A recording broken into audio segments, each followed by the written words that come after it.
everyone. It's Elizabeth from Elpis Astrology at elpisastrology.com. Thanks for joining me today.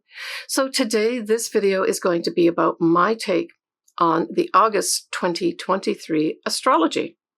So we've got 2 full moons this month, which is unusual, and 1 new moon. And we also have the sun going into Leo, which of course is where we've got our ongoing Venus retrograde. I want to say a big shout out to my brother John. It was his birthday a short while ago. I missed giving this greetings to him in my July video, so happy birthday. All right, so we start off on the 1st of August here with a full moon in Aquarius. It'll be at 11:31 a.m. Pacific Daylight Time, and it will be at 9 Aquarius 15 minutes. And of course, because it's a full moon, the sun will be in the opposite sign, which is Leo. So the sun will be at 9 Leo 15 minutes. So when we look at Aquarius, it tends to be a neutral sign from the standpoint that it's not a big emotional thing. It does, though, like its independence and is willing to fight for freedom. It's all about humanitarian causes, for instance, scientific things as well. And really just being, in many ways, independent and free from the fetters of emotional things, just generally speaking. So at this full moon, something's going to come to light. Something is going to end. A culmination of some sort may happen. So what we have is Mercury and the Mars is going to be at this time in Virgo. So this says to me, fighting words, or at the very least, energy, that's Mars, being put into thoughts, into writing, or into communicating.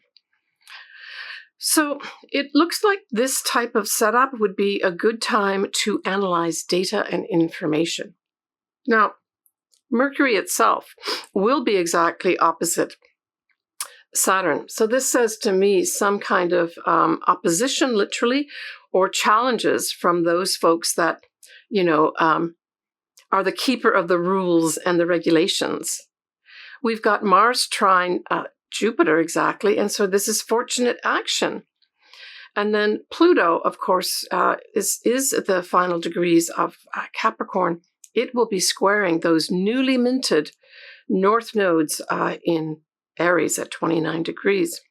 So I think this is really, to me, I got this feeling of this ushering in of this energy right at the beginning of August. And I think this whole month of August, by the way, is going to be, I think, very emotional. And it doesn't mean it's going to be emotional, bad emotional, but with the 2 full moons, and the fact that we've got a new moon in Leo and lots of Leo stuff happening, we speak of drama to some extent as well. And not all drama has to be bad either. So that's what I get. The beginning of August is like this whoosh of air. Now, if we think of it, Aquarius is an air sign too, right? And it's electrified air. That's what I'm getting here. Certainly with Pluto squaring the north nodes, it says to me that some folks in power don't want to let others, like the collective, be independent and have their own say, especially when we've got the tie-in here of Mercury very much and then Mars giving it energy. It says to me, I think that there are going to be a lot of people speaking out about humanitarian causes. And if we're lucky, that whole Mars trine Jupiter, especially with Jupiter represents foreign nations, we will have some fortunate action happen for those that are in some kind of humanitarian crisis.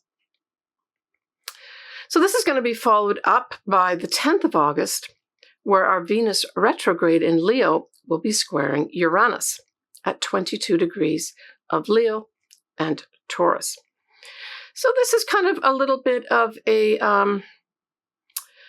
it could be breakups for some folks. It could have some unexpected information come in regarding what? Regarding relationships, a love, But it can also have something to do with money too. So there may be some kind of unexpected shakeup with regards to some of our money systems that are out there right now. I got a feeling more with that because Taurus is involved with the Uranus, and then Leo, of course, is with the Venus part of it. But this could just be some kind of information comes to light with regards to love, money, and of course our values too, right? And at a more superficial level, it's this challenge to what we think is beautiful. On the 13th of August, we have that sun, and don't forget, the sun is the ruler of Leo. So the sun is important to watch when we're talking about this whole Venus retrograde in Leo too.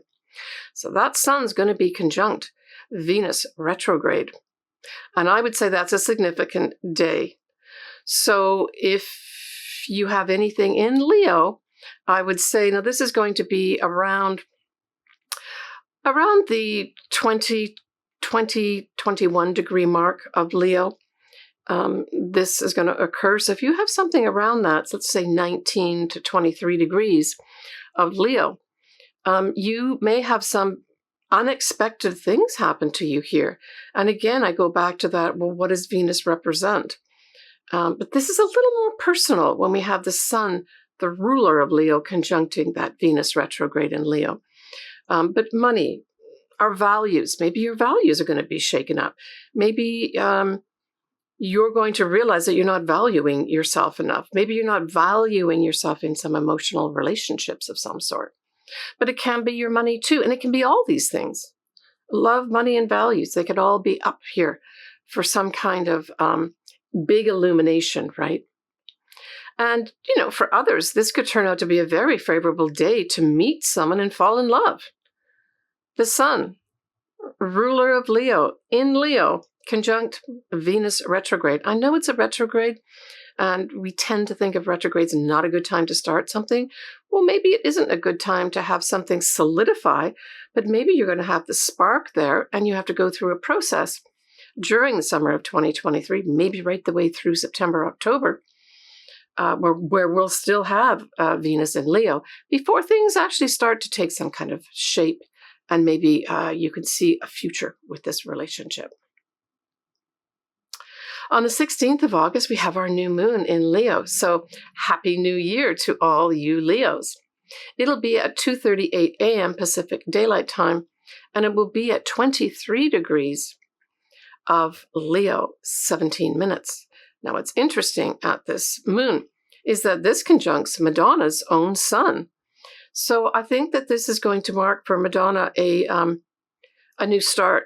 Maybe this will be the day, or around these days, she'll make the announcements of when her tour is actually going to, for sure, go on. Or maybe she's just going to take a whole new look at her life. But I'm telling you that this sets her up for a whole year of new starts. So good luck to her. Leo, as a sign, of course, is very much a sign about heart love, right? It rules the heart.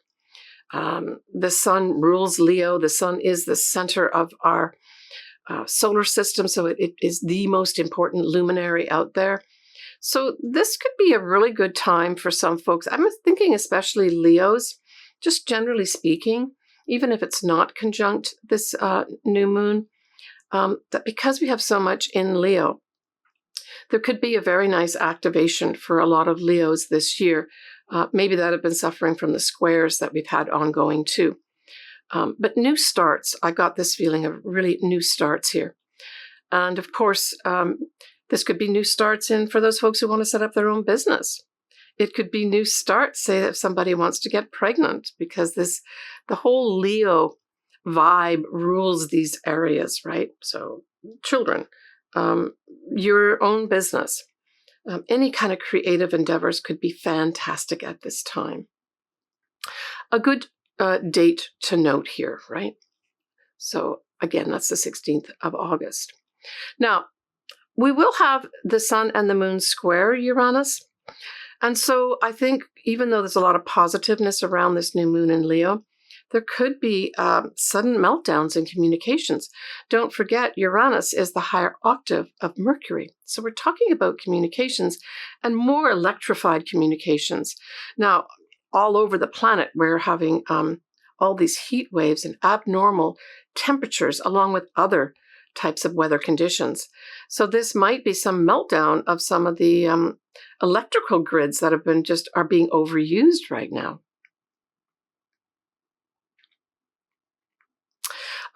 We have Mercury will be conjuncting Mars at this time. And so I saw this as a great time, this new moon, to have some real focused work. I mean, Virgo is all about paying attention to the details, but not just details to do it. It likes to sort out what are important details. So if you've got some very particular work where you've got to pick out the right details, get the right data and the right information, this new moon could be great for that. We also have Venus retrograde trining Chiron.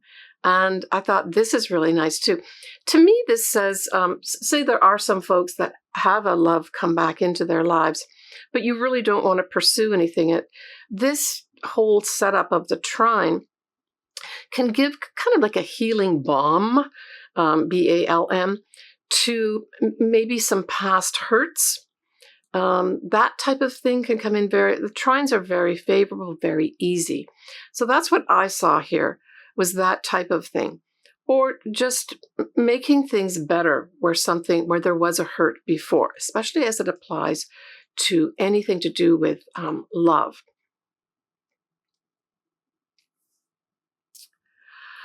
Okay, on the 17th of August, we have that Sun, which rules Leo, is also going to be squaring Uranus.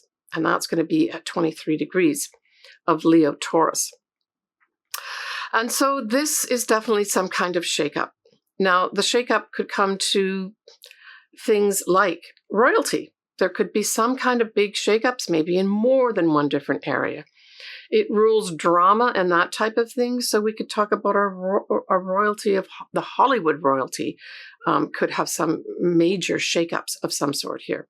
I mean, there's an ongoing writers' strike as well as other things going on in Hollywood. So this may just be another point where things boil up to the surface.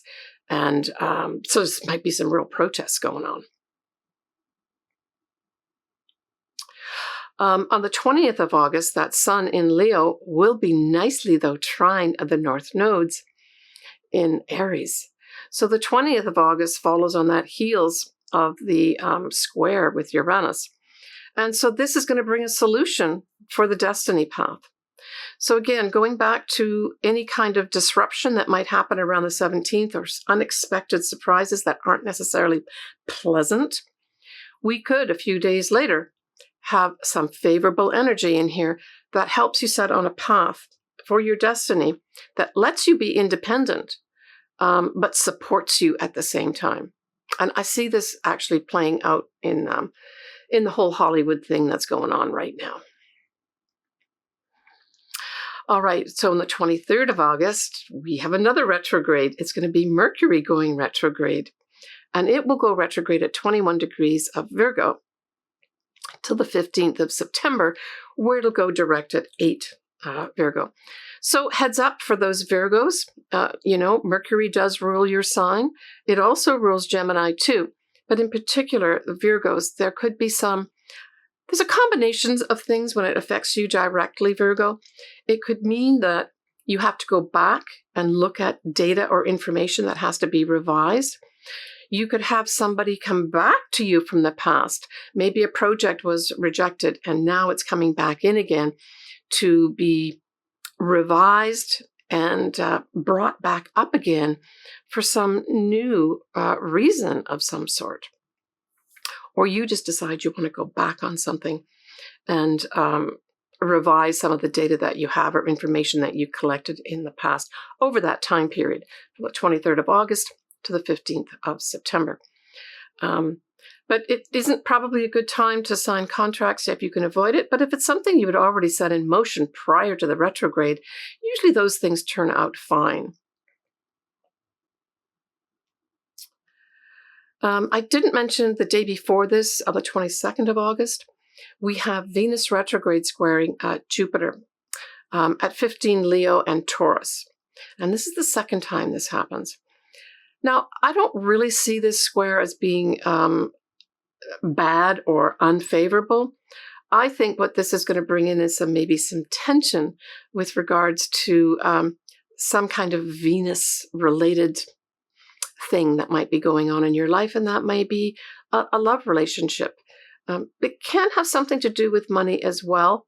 And in that case, if it is, it could be that maybe you overstepped your mark a little bit in terms of the risks that you took with regards to your money, and you have to dial back a bit. But I feel that this is favorable energy for a love relationship of any sort. And maybe this is just for some folks is going to see the progression of a love relationship, but that all of a sudden you say, well, wait a minute, I think I'm going too fast here. It's becoming so big so fast, I'm not sure. And so it might be that type of energy where it's, sometimes everything's just so good, you can't believe it's so good. Doesn't mean that it isn't good, by the way. It just means those feelings may come in at this time. Remember, at the beginning of this video, I said this is going to be a very emotional month where a lot of ahas will be happening and just a lot of feelings are going to be on the surface, right? Okay, so when we look at the 30th of August, we've got that final full moon, and it is in Pisces at 6:36 p.m. Pacific Daylight Time, and it is at 7 Pisces 25 minutes. Now, just prior to that moon becoming a full moon, it will be conjunct Saturn. As you recall, Saturn is in Pisces too. And so I think maybe on the 29th, if you've got this sort of indicated in any way in your chart, like say your sun is at this or your ascendant or maybe your midheaven, there may be some authority figure, some rule, some regulation that comes in to say, no, we're going to have to just stop that right now. We're going to have to put a delay on that. And then the next day, maybe you realize that, again, like an aha moment where you say, okay, I know I can't go forward with this right now, but what can I do? And so those sort of machinations may end up going on as well. Because we are going to have Mercury retrograde, but it'll be trining Jupiter. And so this may bring in some, useful thoughts, useful information that may be applicable in the future when, this whole Mercury retrograde goes direct. So I think it supports anything negative that happens with the moon conjunct Saturn. We will have a wide square between Venus and Jupiter. Again, I don't see this as a negative thing. I spoke about that also on the 22nd of August time period. Now, what is interesting, though, with the Venus retrograde is that it will be at the 12-degree mark of Leo. And recall, that is the degree that Venus will be going direct on the 3rd, 4th of September 2023.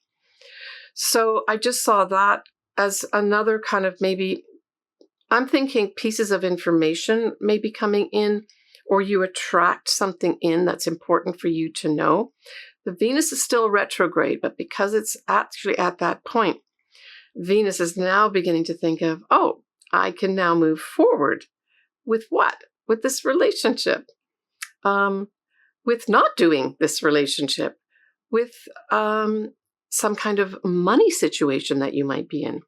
Or move forward with a new value system. Or move forward with a new you. Where you say, okay, I've taken a few months to figure out how do I want to change my image? How do I think I want to look to be beautiful, to feel beautiful? And so you may be getting that type of thing happening where you can say, okay, in a few days' time, I can pull the trigger on this and show and do what I want to do, right?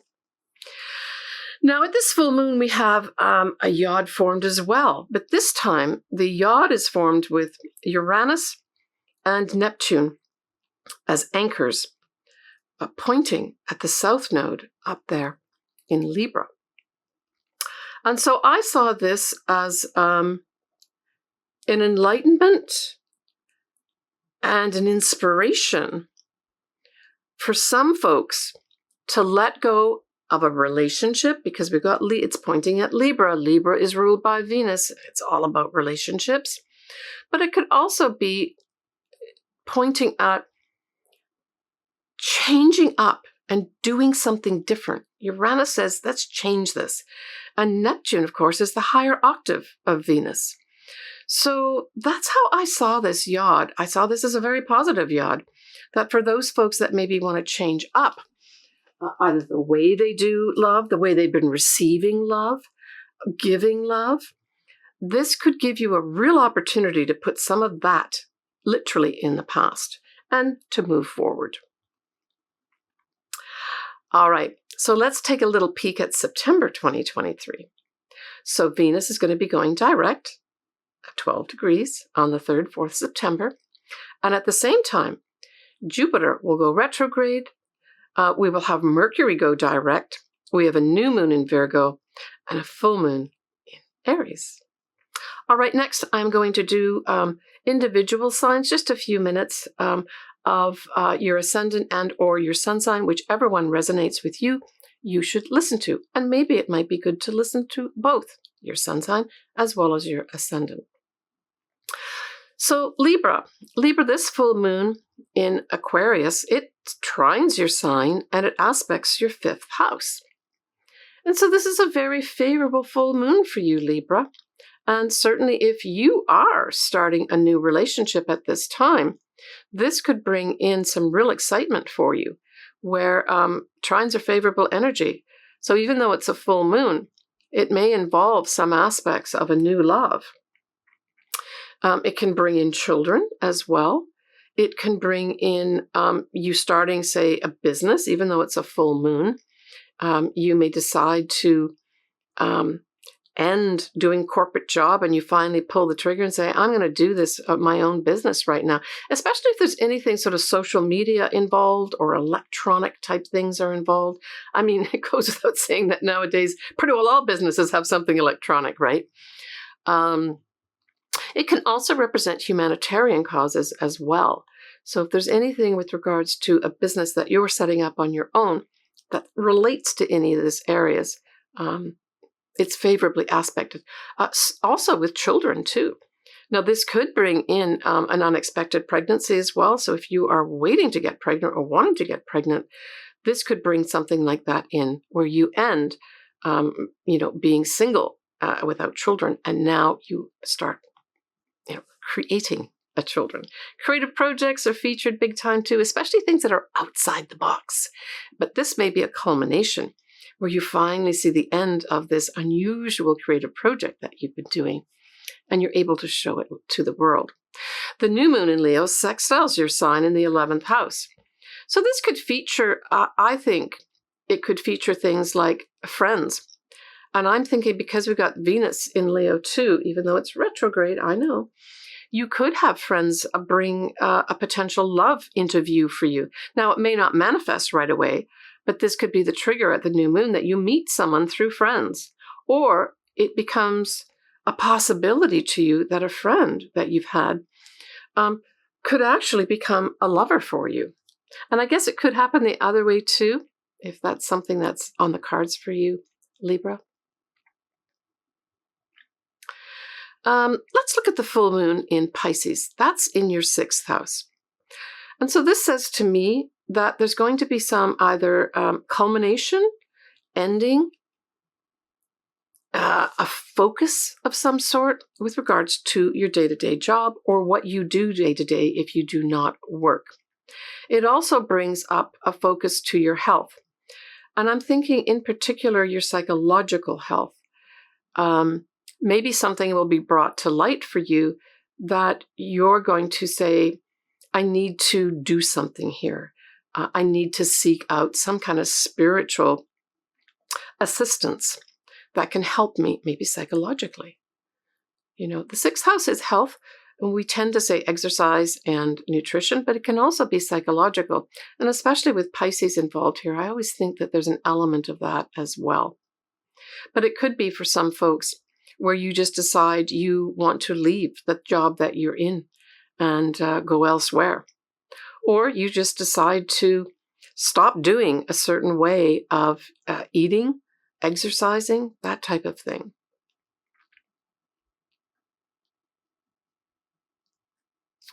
Take care, Libra, of yourself. Well, that wraps up my look at August astrology. As always, I say you are in the driving seat. I'm just giving you some information that I hope will support you and help you to make decisions that really work for you in your life. Keep cool out there, guys. It seems everywhere is boiling hot or flooding or fires. Yeah. So take care of yourself. I'm sending everyone lots of love, especially with that Venus, even though it's retrograde in Leo, sending lots of heart energy to everyone. Take care and bye for now.